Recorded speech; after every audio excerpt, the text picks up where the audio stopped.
Welcome again.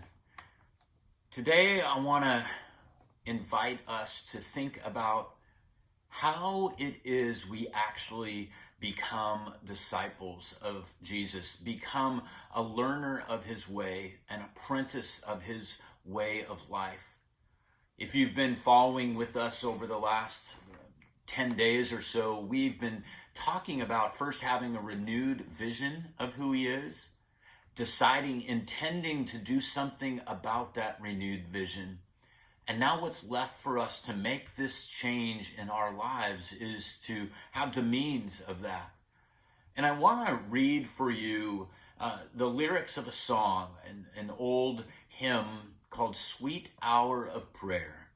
And it goes like this: Sweet hour of prayer, sweet hour of prayer, that calls me from a world of care, bids me at my Father's throne, makes all my wants and wishes known.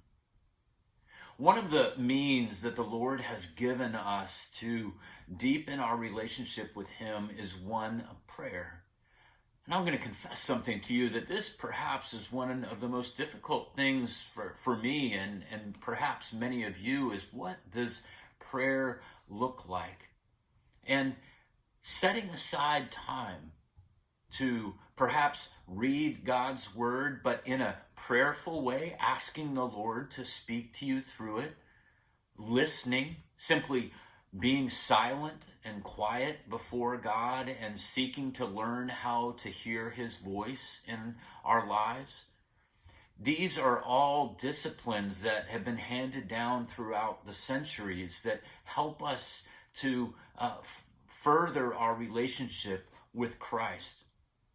I'm going to read the next part of this song, and it goes, in seasons of distress and grief, and certainly we could be in one of those right now, my soul has often found relief, and oft escaped the tempter's snare, by thy return, sweet hour of prayer.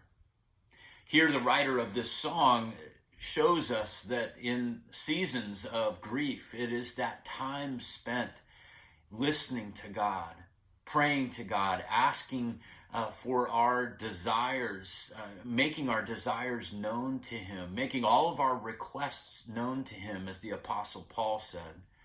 But I include this verse because it also recognizes that there will come temptation in the midst of this journey to begin walking again with Jesus.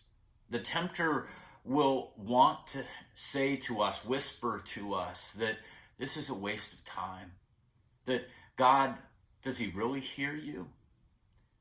Are we getting anything out of this? My encouragement to you today is, it's not probably likely that many of us are going to spend an entire hour in prayer, but to simply start with a few minutes that might grow into more minutes, learning to listen to God, learning to make our requests known to God. My wife shared with me that she read something recently that spoke of making every thought of ours into a prayer to God. Whatever we're thinking, that it becomes praying. And so I encourage you, as we begin to walk again this path of following Jesus, that one of the means that he has given us is this time of prayer. May you spend that time learning from him and listening to him, making your requests known to him, for he is a God who hears.